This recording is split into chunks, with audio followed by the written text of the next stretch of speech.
Hey everyone! Today we are going to learn about the life cycle of a butterfly.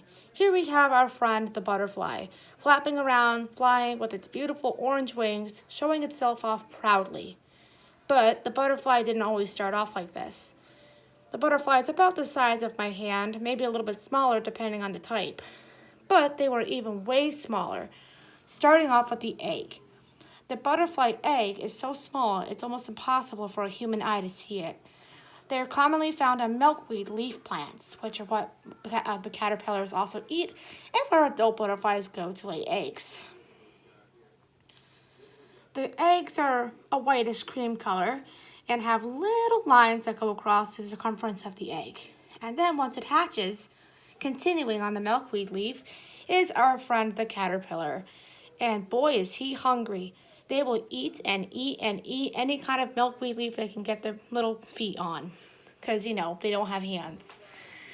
And you guys ever heard of the story of the very hungry caterpillar where he eat and eat and eat? Well, that's a very perfect description of this age of a caterpillar.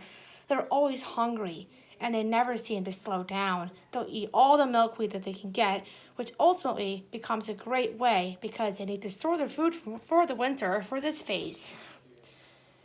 This stage is a chrysalis, or also called a pupa.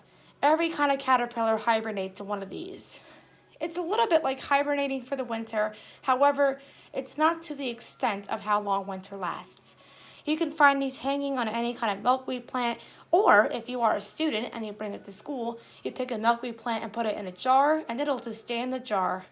A couple times I've seen caterpillars, chrysalises, go on top of the saran wrap of a plastic jar, which means when you take it off to clean out the jar, you have to be a little careful not to damage a chrysalis.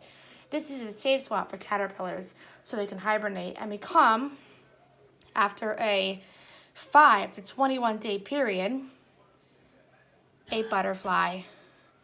And I picked orange to color monarch butterflies because that is the most common butterfly we have here in the Northeast. And they don't hang around up here forever.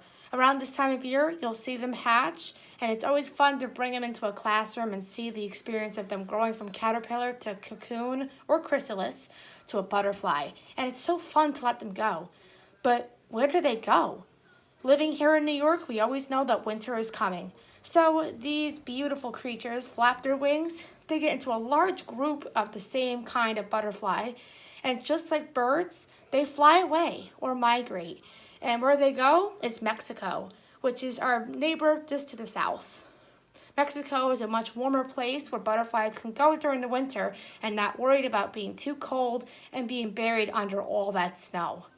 I hope you guys enjoyed my video, and please don't mind my drawings. I thought it'd be a nice little creative way to show a visual about how a butterfly becomes a butterfly from a caterpillar all the way through. Have a good day, everyone.